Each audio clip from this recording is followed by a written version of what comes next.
Hello, my dear students. Today we are going to start an interesting story. The name of the story is The Enemy, and it has been written by Pearl S. Buck. The full name of the writer is Pearl Sidon Sticker Buck. She was an American writer, but she spent almost half of her life in China. And you will be amazed to know that although she was an American, but she started speaking in Chinese language first. So she could use American as well as English as well as Chinese language with the same proficiency. And she was used to the Chinese culture and Chinese way of living more than she was used to American culture and its ways of living. That's why her stories have this perspective, means Chinese culture, Chinese thinking, and many things. So let us begin the story. You will find that it is a very beautiful story and it will uh, make you attached with the story from the very beginning, and you will find that you can't leave it. It is a very interesting story. So let us begin it. First of all, I would like to tell you the theme of the story. The theme of the story is, this story is an anti-war story. So it has been written against the wars. When the story was written, it was the time of world wars. And in the Second World War, America and Japan, these two countries had become warm enemies, and because of that there was a very destructive war between these two countries. And we know that what was the result of that war.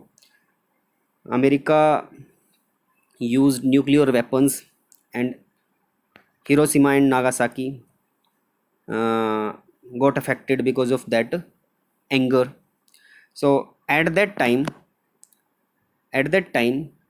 the situations were so miserable, people were so prejudiced, they were just thinking about patriotism. And this writer presented her views in a very beautiful way. She wrote this story, although she didn't use even a single word in the story to tell us that she is going to present an anti-war story, but with her characters, with her story, she has proved that we should not fight, countries should not fight. There is another way of living, and that is cosmopolitan perspective. What is the meaning of it? Cosmopolitan perspective is that the all the human beings on this earth are same, they are equal. We should not bound ourselves in the boundaries of countries. हमें देशों की सीमाओं से ऊपर उठ करके मानवता के बारे में सोचना चाहिए। तो ये है वैश्विक विचारधारा, पूरे विश्व को एक मानने वाली बात। और यहाँ पर राइटर यही कहना चाहती है कि हमें एक दूसरे को मानव पहले मानना चाहिए। हम एक दूसरे देश के, हमें भाई, हम इंडियंस हैं, हम अमेरिकन्स हैं, हम जैपनीज़ हैं, हम चाइनीज़ हैं, ये छोटी बात है। इससे और ऊपर उठो कि हम मानव हैं और हमें सभी को एक नज़र से देखना चाहिए और सभी को इक्वालिटी के साथ हमें ट्रीट करना चाहिए। This is the theme of the story and the writer has presented it in a very beautiful way. So I have told you the theme of the story. Let us discuss about the author first. Although I have told you many things about the author, but again I would like to tell you that she was born in America, but when she was a little child, means we can say she was an infant. She was either 3 or 4 months old or 6 months old when her father and mother took her to China. And it was because of her father's job of being a missionary. He was a missionary. He had to go to different countries for preaching Christianity, and that's why they went to China. And the writer spent about 40 years in China, and that's why she started speaking Chinese language first, because her friend was Chinese. The children with whom she played were Chinese. So let me tell you when she was born. She was born in 1892, 26th June 1892, and she lived up to 1973, and she became popular because of her novel The Good Earth, and she wrote it in 1931. And for that story, that novel, she won Pulitzer Prize. And you know what is Pulitzer Prize? Pulitzer Prize is is the most prestigious prize. And although I should say uh, Nobel Prize is the most prestigious prize if we talk about literature, but Pulitzer Prize is also prestigious. It is given to writers, and she is known for her writings. Like she wrote novels, she wrote poetry, she wrote drama, and she wrote children's books also. And she won Nobel Prize in 1938, and she was the first American lady who got Nobel Prize for literature. So this is what I wanted to tell you about the author Pearl Seidensticker Buck. Let us now see who is Pearl S. Buck. She is Pearl S. Buck. Pearl Seidensticker Buck. Her stories have a different perspective of life, and I have read many stories of this writer. And whenever I read her stories, I had to stop. I had to think over the view of this writer about life. So you should read other stories of this writer also, and you should especially read the novel The Good Earth. Now let us start the summary of the story. There are three main characters in the story. Sadao, Sadao Hoki. He is a doctor. We can say he's a surgeon and med practitioner. And he studied in America for 8 years to become a scientist, a surgeon, and a doctor. Let me tell you how he became a doctor. His father was uh, truly devoted. He was truly concerned about Sadao's studies. He wanted him to be an excellent doctor, and that's why he sent his son at the age of 22 to America, so that he could learn whatever is there to learn for becoming a doctor. And Sadao came from there when he was 30, and when he came back to Japan, he became a surgeon as well as a scientist, and he was perfecting a discovery on wounds, how to render the wounds entirely clean. And when he was studying in America, he met Hana there. Hana. Hana was also studying there in America, and she was also Japanese girl. Sadao and Hana met at Professor Harley's home. Sadao had gone there one day, and although he didn't like Professor Harley's rooms, the food that was served at his home, and his wife, especially his wife, was very voluble. She was very talkative, she was very noisy. That's why Sadao didn't want to go back there. But he went that day also, once again, and there he met Hana. And at the same time he decided that he would marry her. But he waited for the approval of his father, because he wanted to make it sure that she was purely Japanese. And it shows that how concerned he was about his father's choice. He loved his father very much. That's why he wanted his father to approve Hana. And when he got his father's approval, he married in Japan, not in America. He didn't marry with Hana in America, and he went to Japan and got his father's approval, and then he got married. So you have come to know who is Sadao. Sadao is the main character, and Hana is his wife.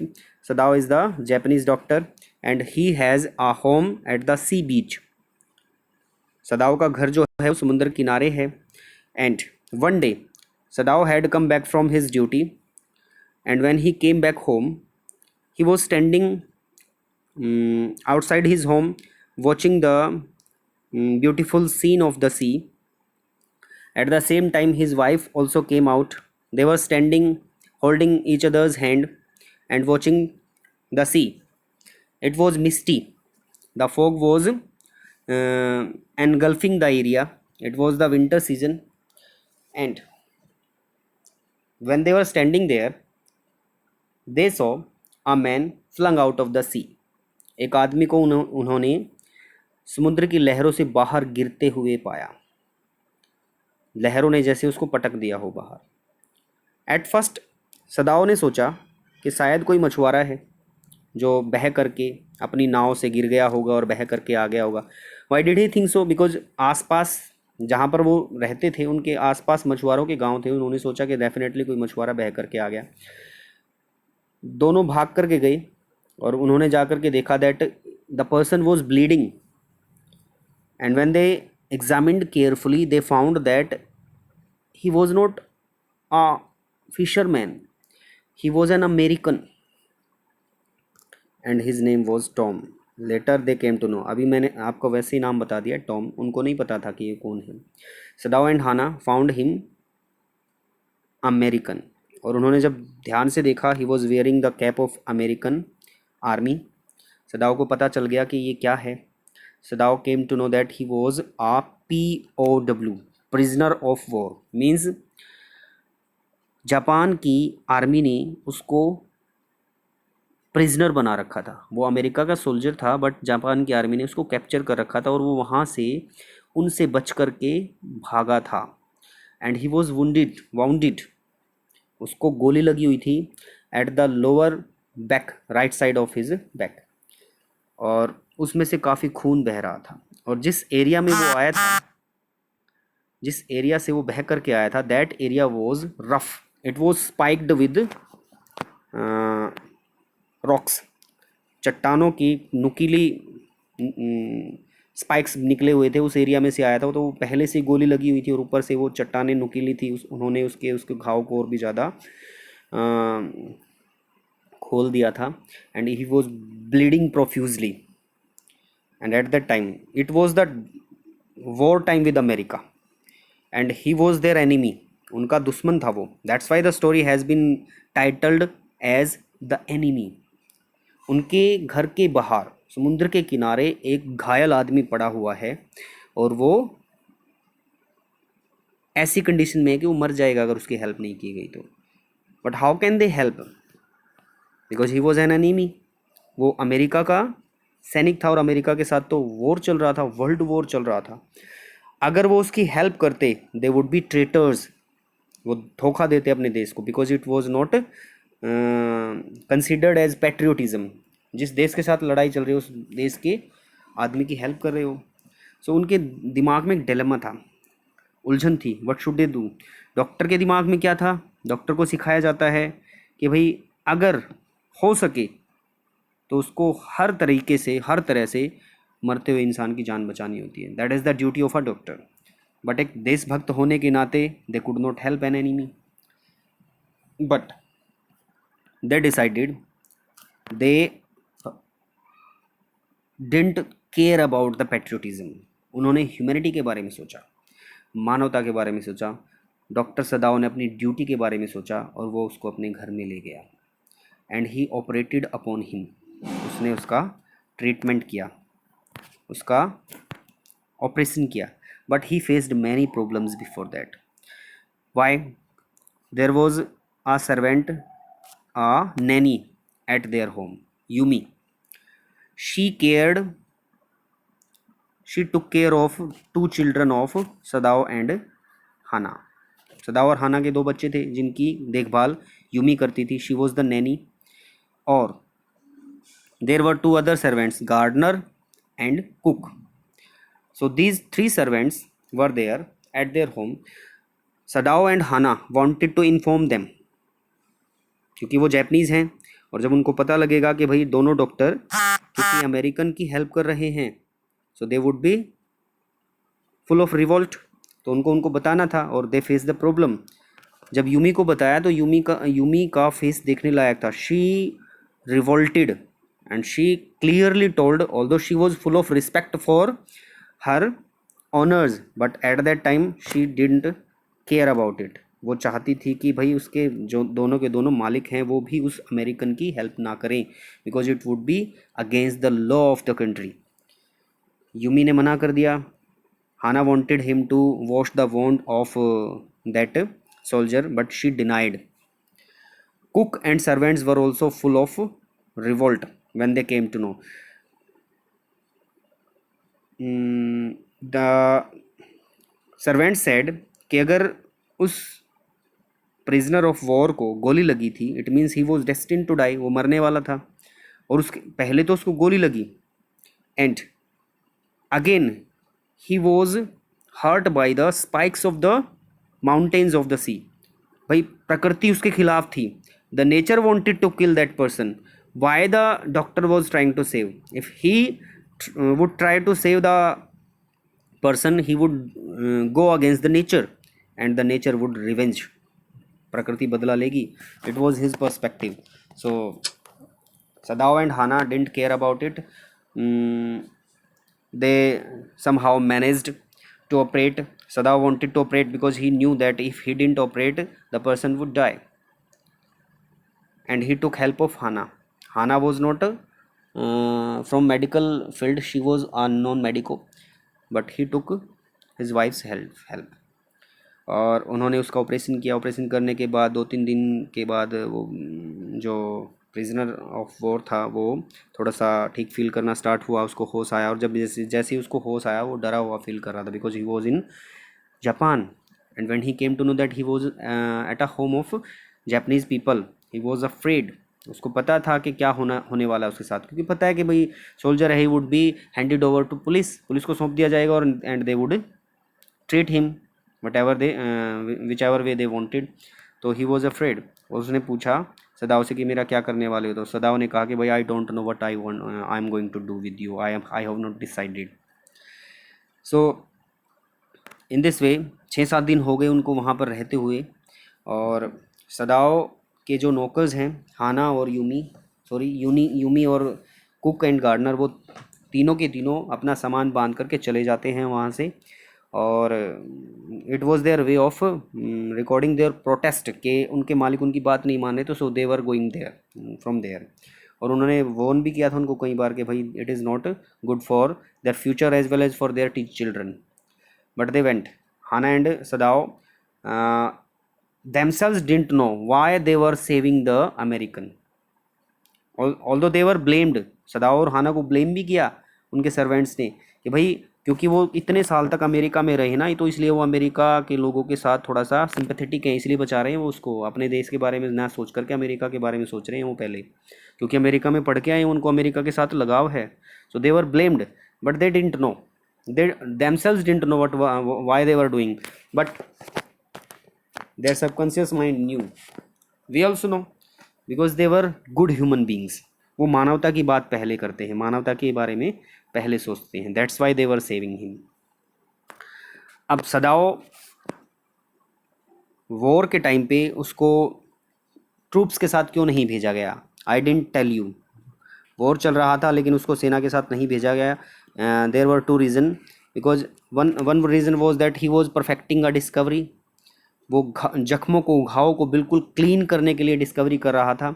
दूसरा, general जो है Japanese army का general, वो critical condition में था, उसको कभी भी ऑपरेशन की ज़रूरत पड़ सकती थी, और जनरल सिर्फ सदाओ की सर्जिकल स्किल्स पर विश्वास करता था.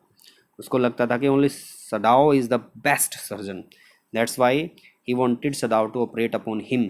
That's why he was not sent to the troops. So when उसी दिन, जिस दिन वो सर्वेंट्स वहाँ से गए, उसी दिन जनरल का एक मैसेंजर आया और उसने आकर के यूनिफॉर्म में आया। वो हाना डर गई, उसने सोचा सर्वेंट्स ने सब कुछ बता दिया जा करके, और that's why this person has come to arrest us. But उसने आगे बताया कि जनरल पेन में है और सदाव को बुला रहे हैं। सदाव वहाँ पर गया तो सदाव ने जा कर के पूछा, जनरल को ट्रीट किया और उसके बाद सारी बात बता दी कि भाई मेरे घर में एक ऐसे ऐसे एक प्रिजनर ऑफ वॉर आया है। जनरल ने बोला कि that I would help you, I would send my Assassin's, मैं अपने हत्यारों को भेज दूंगा और वो उसको मार देंगे, पता भी नहीं लगने देंगे, इंटरनल ब्लीडिंग कराएंगे और बॉडी को भी डिस्पोज ऑफ कर देंगे, गायब कर देंगे वहाँ से, किसी को पता भी नहीं चलेगा। सदाव को लगा कि that would be good, but consciously उसकी कॉन्सेंस जो थी ना, अंतरात्मा, वो इस चीज़ के लिए अलाउ नहीं करती थी। But what could he do in this situation, उसने कुछ नहीं कहा और उसने तीन रात बिना सोए बिताई। उसको लगता था कि जनरल के हत्यारे आएंगे, असेसिन्स आएंगे और उसको अमेरिकन को मार करके यहाँ से ले जाएंगे, साफ़ कर देंगे। वैसे एक डॉक्टर के लिए बड़ी डिफ़िकल्ट है ये, किसी की जान बचा करके फिर उसको मरने के लिए किसी को सौंप देना। बट 3 दिन वेट करने के बाद सदाव को लगा कि भाई it would not be good, किसी की जान बचा कर कैसे जान लेना ठीक नहीं है। तो इसलिए he managed to arrange a boat and other things needed to go back. Means उसने एक बोट में खाने पीने का सामान, 2 रजाइयाँ, वाटर पानी की बोतल और एक फ्लैश लाइट रख दी टॉम के लिए, और उसको बोल दिया कि भाई शाम के वक्त निकल जाना। उसको जैपनीज़ क्लॉथ पहना डाल दे दिए और उसके सर पे काला कपड़ा बांध दिया ताकि उसके वो जो ब्लॉन्ड बाल हैं, ब्राउन बाल हैं, वो छुप जाएं। और उसको बोल दिया कि भाई फ्लैश लाइट का यूज़ मत करना, सनसेट के टाइम पे, बिल्कुल एग्जैक्ट सनसेट के टाइम पे अगर तुम्हारा खाना ख़त्म हो जाए तो मुझे 2 फ्लैश लाइट्स देना, और अगर तुम ठीक हो, सब कुछ नॉर्मल है, तुम्हारा खाना ख़त्म नहीं है, तो एक फ्लैश लाइट। तो अमेरिकन चला जाता है और उसको सदाव बोलता है कि भाई कोरियन फिशिंग बोट्स वहाँ से बिल्कुल पास से निकलती है, जिस आइलैंड पे वो उसको जाने के लिए बोलता है, वो आइलैंड जो है वो बिल्कुल पास में ही है, और उस पर वो उसको जाने के लिए बोलता है और कहता है कि भाई वहाँ पे कोरियन फिशिंग बोट्स आती हैं, उस उनकी हेल्प लेकर के तुम वहाँ से निकल सकते हो। और उस दिन शाम को सदाव जब अपने घर के बाहर खड़ा था तो उसे सनसेट के टाइम पे कोई फ्लैश लाइट नज़र नहीं आती, एक भी नहीं आती। 2 तो कैसे आएगी, क्योंकि खाना तो इतनी जल्दी ख़त्म होने वाला नहीं था। एक फ्लैश लाइट के लिए बोला था उसने कि भाई एक फ्लैश लाइट देना अगर तुम ठीक हो। तो इसका मतलब अमेरिकन प्रिजनर जा चुका था बिल्कुल सेफली, नो डाउट। उसके जाने के बाद सदाव ने ये बात जनरल को बता दी और उसको पता था कि जनरल भी उसकी बिल्कुल कॉन्फिडेंस में है, क्योंकि जनरल का ऑपरेशन उसने किया था। मैंने बताया नहीं आपको। उसके बाद जनरल के ऑपरेशन की ज़रूरत भी पड़ी थी और सदाव ने उसका ऑपरेशन किया। जनरल न्यू कि सदाव के बगैर उसको कोई नहीं बचा सकता था, तो जनरल उसको कुछ नहीं होने देने वाला था। और सदाव जो था, अगर सदाव के बारे में पता लग जाए उसने किसी अमेरिकन को अपने घर में शेल्टर दी थी, तो जनरल इस चीज़ का ध्यान रखता कि because he was the most prestigious officer of Japanese army, general के को उसको वो बात पता थी, तो सदाव was in the safe hands. But सदाव was thinking in the and he has a question for us कि वो क्यों नहीं मार पाया उस अमेरिकन को। And the answer for this is because he was a good human being. He was thinking about the boundaries of a country. He was thinking about the humanity. That's why he didn't kill that soldier. So through this story the writer has told us without even using the word anti-war that हम अपने दुश्मन को अच्छे treatment से ही बदल सकते हैं। हम दुश्मन को मारने की ज़रूरत नहीं है, दुश्मन के मन को बदल दो। ये जो अपना सोल्जर है अमेरिका का, जा कर के ये क्या कहेगा, जापानीज लोग तो बड़े अच्छे हैं। So this is the way to treat the people. This is how we can kill an enemy. So this is a very beautiful story. We are going to start it tomorrow, and till then my dear students, take care. Bye.